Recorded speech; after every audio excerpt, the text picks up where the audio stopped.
Essas águas, elas têm a característica de ter componentes importantes. Por exemplo, o vanádio, o flúor, o enxofre, o bicarbonato. Eu que conheço várias instâncias minerais do Brasil e do mundo, eu observo que as nossas águas aqui de Termas de Ibirá, elas são mais completas do que muitas instâncias que têm um nome, tanto no país em que elas vivem, como é o caso da França, por exemplo, que tem La Roche-Posay, que tem Avene, que tem Vichy, sendo que muitas delas têm algum dos componentes que tem as nossas águas de Termas de Ibirá. Porém, eu considero que a nossa é uma das mais completas. Não somente pelo vanádio, que poucas águas foram identificadas com esse ólico elemento, mas também pelo enxofre, é o caso da saracura, pela presença de bicarbonato, que tem uma ação antiácida, digamos, do ponto de vista estomacal, pelo flúor e outros óleos elementos que já foram identificados nela. Conforme a fonte, tem uma ligeira diferença entre essas composições. Tanto é que vocês veem que a fonte da saracura, ela emite um odor característico próprio da emanação do enxofre. Aquele cheiro, entre aspas, de ovo podre, vamos dizer. E isso é próprio dela, mas pode observar como essas águas são muito leves.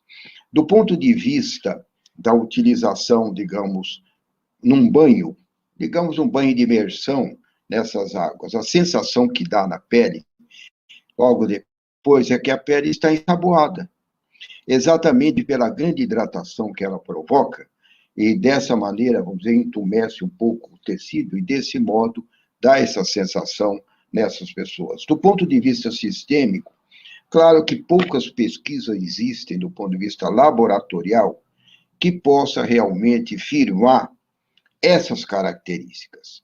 Mas nós observamos nessas décadas que nós temos tido contato com pessoas que utilizam, como também do próprio uso, nós observamos que ela altera de uma maneira benéfica o metabolismo das pessoas. Quer seja aquelas pessoas que têm problemas de diabetes, problemas de aumentos do colesterol, etc.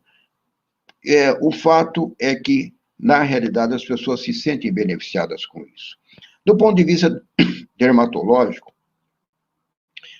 pela presença dessas substâncias, esses elementos que eu comentei, tem algumas ações favoráveis realmente na pele, quer seja do ponto de vista da hidratação, quer seja do ponto de vista, digamos, de uma certa um certo rejuvenescimento, vamos dizer, pela própria renovação que ela pode provocar nesse sentido.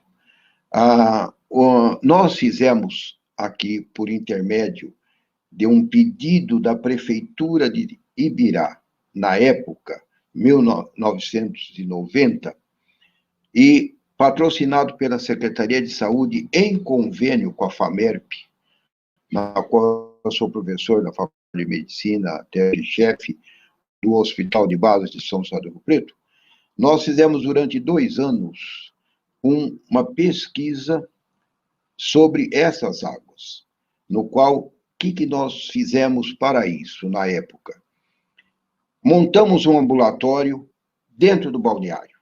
Isso foi uma exigência minha, que eu estava comandando essa pesquisa, e junto com os meus professores da dermatologia e os residentes da época, nós então fizemos um turno no qual todos os dias da semana, de domingo a domingo, nós estávamos presentes no balneário.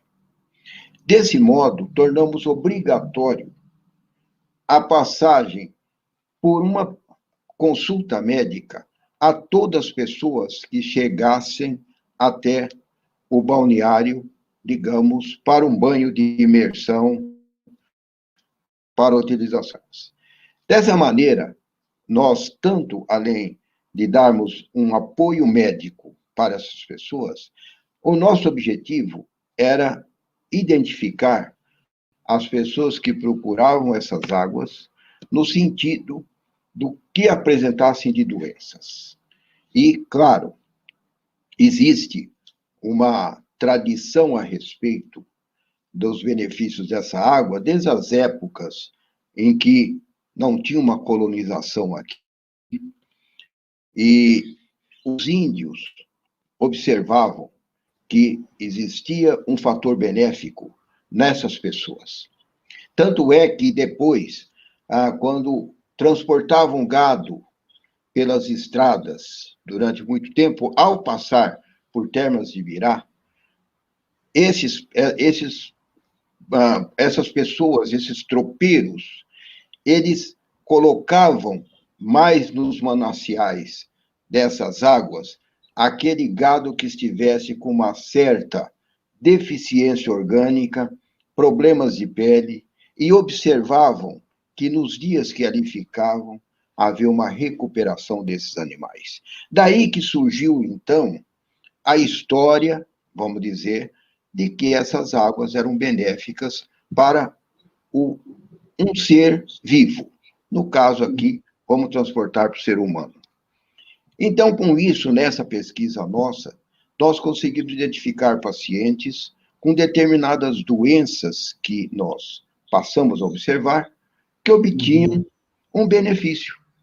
É o caso, digamos, pacientes com psoríase, uma doença que tem característica de ser de lesões avermelhadas e descamativas, que tanto podem ser localizadas como disseminadas pelo corpo, e que provocam, digamos, um incômodo muito grande, quer seja pela coceira, mas, acima de tudo, pelos seus aspectos que interferem na qualidade de vida dessas pessoas. Eczemas crônicos também, e observamos com isso que essas pessoas adequadamente se dispuseram a participar dessas pesquisas, tiveram uma observação nossa de melhora. Claro que, veja, as instâncias turísticas não correspondem a algo que possa ser, digamos, de um acesso fácil para todas as pessoas. Mas, digamos, quem pode participar de um programa, digamos, de utilização, quer seja do ponto de vista uso local, banhos, etc., quer seja uso interno, beber essas águas, utilizá-las nos seus alimentos, obtém um certo benefício. Claro que isso aí, vamos dizer, a nossa pesquisa, ela se encerrou em 1992, porque houve uma mudança política, e nessa mudança política, lamentavelmente, nós perdemos os ambulatórios que nós fizemos lá, foram fechados, e o povo gostava muito desse ambulatório. Nós atendemos 6.000 pessoas nesses 2 anos, que procuravam, primeiro, espontaneamente o balneário, e depois, sabendo do ambulatório, iam para lá, para que nós pudéssemos examinar.